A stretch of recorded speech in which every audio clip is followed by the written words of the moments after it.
Com a aprovação do imposto sobre grandes fortunas na Argentina e na Bolívia, surgiu a discussão sobre a possibilidade de implementar esse imposto aqui no Brasil. Bom, que imposto é roubo, todo mundo aqui já sabe, não precisamos sequer avaliar a coisa do ponto de vista da ética libertária. É evidente que não é cabível tirar dinheiro de ninguém à força, qualquer que seja o pretexto. É sempre roubo. Não existe justificativa ética para expropriação coercitiva que não seja de ressarcimento. Mas mesmo vendo a coisa pelo ponto de vista utilitário, também podemos criticar essa medida. Para a população iludida ou conformada, parece boa e sem consequências ruins a ideia de um imposto somente para os outros, somente para os ricos, porque muitos acreditam que é possível haver esse tipo de coisa, imposto só para outras pessoas. Ninguém gosta de pagar imposto, mas muita gente não se importa que outros sejam obrigados a pagar, principalmente se argumentam que o dinheiro vai acabar beneficiando esta pessoa.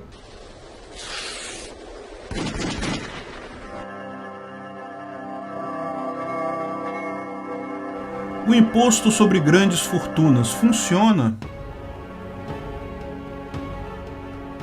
Aqui não vamos gastar tempo explicando por que tal lei de imposto para os outros não funcionou em lugar nenhum do mundo. Sim, nunca funcionou nem nunca vai funcionar, mas o socialista iludido vai sempre pensar: ah, mas é porque não era socialismo de verdade, aqui nós vamos fazer o certo. Ao contrário, nós vamos focar na proposta concreta e suas inevitáveis negativas consequências. Veja, tem um monte de projetos na Câmara Brasileira. De fato, a Constituição Brasileira, no seu artigo 153, inciso 7º, diz que compete à União instituir imposto sobre grandes fortunas nos termos da lei complementar. Nenhuma surpresa que o Congresso que fez essa Constituinte era ainda mais comunista que o Congresso atual. Mas, felizmente, embora tenham colocado essa besteira na Constituição, em momento algum fizeram a tal lei complementar, portanto não existe tal imposto hoje. Porém, das várias propostas que existem para regulamentar esse imposto,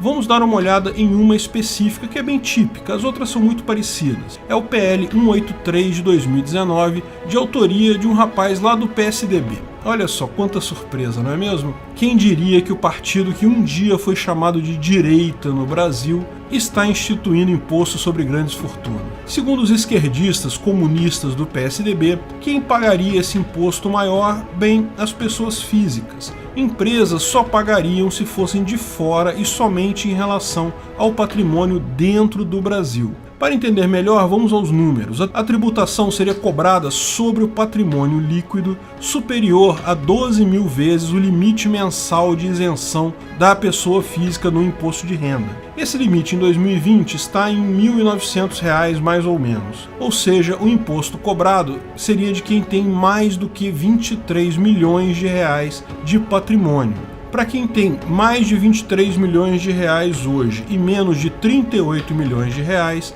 a alíquota seria de 0,5%. Para pessoas com fortuna entre 38 milhões de reais e 133 milhões, seria de 0,75%, e para quem tem acima de 133 milhões de reais, seria um total de 1% do patrimônio. O imposto seria calculado anualmente no dia 31 de dezembro, ou seja, todo ano o seu patrimônio que fosse superior ao teto referido teria que pagar tal imposto no ano seguinte. Provavelmente iriam implementar isso junto com a declaração do imposto de renda. Bom, o menor valor a ser pago nessa lógica seria de R$ 115 mil.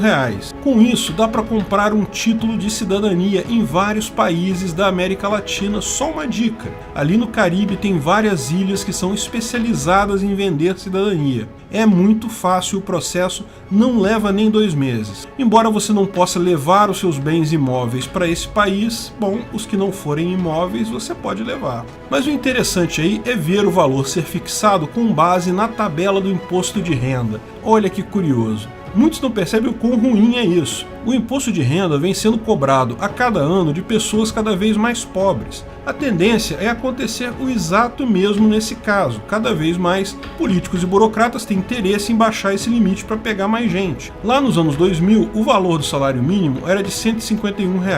O limite para isenção do imposto era de R$ 900. Ou seja, a pessoa que ganhava até 6 salários mínimos não pagava imposto de renda. Em 2020, o salário mínimo é de pouco mais de R$ 1.000 e a isenção de imposto é de R$ 1.900. Então, quem ganha 2 salários mínimos já paga imposto. Transpondo essa tabela do imposto de renda para grandes fortunas, nos anos 2000, o limite de isenção seria de 120 mil salários mínimos. Hoje seria de apenas 40 mil salários. Se aplicarmos essa mesma proporção para os próximos 20 anos, em 2040, pessoas com patrimônio de 13 mil salários mínimos já terão que pagar esse imposto. Você pode pensar, mas ainda está longe. 13 mil salários mínimos de patrimônio é muita coisa ainda. Mas repara como é que está caindo. Daqui a pouquinho chega em você, meu amigo. E políticos sempre serão criativos para roubar mais. Uma vez passada essa lei que cobra imposto sobre o patrimônio de outras pessoas, certamente sempre haverá uma pandemia, uma crise, algum problema em alguns anos, e eles vão lembrar que se abaixar um pouquinho o limite, pode-se usar o valor arrecadado para atacar a doença ou atacar a crise ou qualquer coisa assim. Meu amigo, depois que entrou a cabecinha, você já sabe, imposto não tem ombro. Isso tudo não é porque os políticos aumentam nominalmente o imposto. Basta eles mudarem a tabela de isenção do imposto de renda e pronto, já está cobrando mais. Essa é a melhor ferramenta na mão do político. Basta não fazer nada que a inflação, o imposto inflacionário, se encarrega de aumentar naturalmente o valor do imposto, já que o Brasil tem essa esquizofrenia de alíquotas variáveis. Quando dizemos que o Estado só tende a aumentar, esse é um ótimo exemplo de como acontece. Por mera inércia, os impostos vão sendo cobrados de uma parcela cada vez maior das pessoas, não porque as pessoas ficam mais ricas, mas porque o dinheiro vai perdendo valor exatamente como programado pelo Estado. Além disso, tem o problema do valor em si. O valor do patrimônio, aliás, o valor de forma geral, não é objetivo, como todos sabem. Pior, valor de bens só podem ser apurados de fato no momento que são negociados. Um bem patrimonial, um imóvel, é muito difícil de estabelecer o valor se você não acabou de comprar ou de vender ele. Mas isso não é problema, porque, como o legislador colocou, o burocrata pode estimar o valor do seu bem se suspeitar que você teve má fé na declaração. Você sabe, esse tipo de coisa já é prática recorrente. O seu IPTU é pago com base no valor que o burocrata da prefeitura acha que vale seu imóvel. Não importa quanto você comprou ele ou qual o valor do mercado real dele. Quando há uma bolha imobiliária, o valor dos imóveis sobem, as prefeituras rapidamente correm para reajustar o valor dos imóveis porque podem cobrar mais caro. Fizeram isso aqui no Rio de Janeiro nos anos 2010. Quando vem a crise, como estamos hoje, e o valor desaba, curiosamente, ninguém lembra de fazer um decreto para diminuir o valor dos imóveis. Apesar de que, você sabe, muita gente tem sucesso entrando na justiça exigindo essa correção. Mas no final das contas, o governo jamais vai reduzir por conta própria. Se você tem mais de 2 neurônios funcionais conectados, já deve estar pensando numa forma básica de burlar esse pagamento de imposto sobre o patrimônio, como, por exemplo, transferir o patrimônio para a empresa. Muitos já fazem isso hoje. Mas as ações da empresa aumentariam a conta, não é? Olha, o patrimônio da empresa não se reflete diretamente no valor dela de mercado. Existem riscos e custos envolvidos. Mas digamos que realmente alguém tenha que pagar imposto com base no valor das ações que possua. Essa pessoa então teria que vender as ações para poder pagar o imposto. Os super ricos não têm bilhões de reais na conta bancária. A grana deles toda está nisso, em ações, ativos escriturais, negócios. Se todos ou muitos forem forçados a vender as ações que têm para honrar obrigações tributárias, o preço dela tenderia a cair, o que levaria a uma alta de juros, já que o dinheiro ficaria mais raro, uma vez que está sendo usado para comprar ações. Com os juros mais altos, o custo de financiamento do dinheiro emprestado para empreender aumenta e isso impacta negativamente a criação de trabalho e renda, inclusive a captação de imposto de renda pelo governo, podendo resultar em menos arrecadação no curto prazo. Pior, muito dos patrimônios dos super ricos aqui no Brasil está em títulos do governo.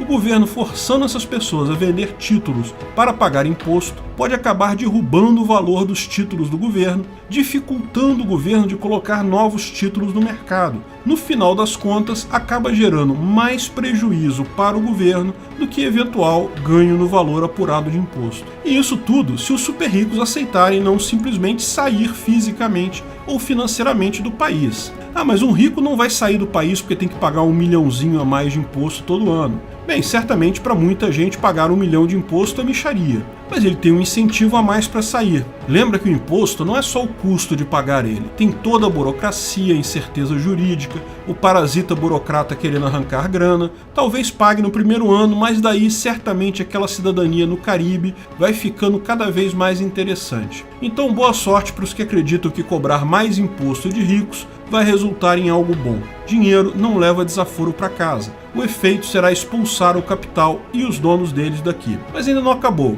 A expectativa é que o governo roube de forma legalizada em impostos entre 70 e 80 bilhões de reais com esse imposto. Vamos considerar que ninguém decida sair do país e que o valor arrecadado seria mesmo de 80 bilhões de reais. Parece muito, né? Dá para construir não sei quantos leitos de hospital ou não sei quantas escolas. Mas vale a pena lembrar que o gasto público federal foi de 4 trilhões de reais no ano. Quebrar ou expulsar as grandes empresas do Brasil, gerando desemprego generalizado, serviria para cobrir os custos de uma semana de gasto federal. É isso aí, uma semana de gasto do governo. Pior é ver que o legislador sabe disso, tanto que ele diz no projeto dele que o objetivo é reduzir a concentração de renda, não arrecadar dinheiro. Lógico, caro deputado, é lógico que é reduzir a desigualdade de renda, mas curiosamente, ao invés de remover impostos dos pobres, vocês aumentam dos ricos, né? Lógico, não existe opção na cabeça do legislador para reduzir imposto de alguém, porque o objetivo do Estado é só roubar mais e eles não conseguem nem mentir direito. Se o objetivo do imposto não fosse arrecadar, fosse apenas diminuir a desigualdade de renda, por que não remover imposto dos pobres? Por que criar imposto para os ricos? Não tem jeito, é uma desculpa que eles arrumam para roubar mais a sociedade. É sempre assim. No final das contas, quem mais vai sofrer as consequências com esse imposto sobre os mais ricos são todos aqueles que ainda estão tentando sair da pobreza. Esse imposto sobre quem pode gerar empregos somente aumentaria o desemprego e com menos oportunidade de trabalho, menos riqueza é gerada entre as pessoas e, por consequência direta e óbvia, piora o custo de vida. Cada vez está mais fácil ou menos difícil trocar de país para um onde tenha políticos menos autoritários. Seres humanos reagem a estímulos, incentivos positivos ou negativos. Se o incentivo no Brasil é para que você não enriqueça, muitos vão pôr em prática a ação de se defender. Basicamente, o que o governo sinaliza com a implementação de um imposto como esse é: pessoas só podem ser ricas até o patamar X. A única coisa que imposto cria, qualquer imposto, é pobreza. Pobreza e morte.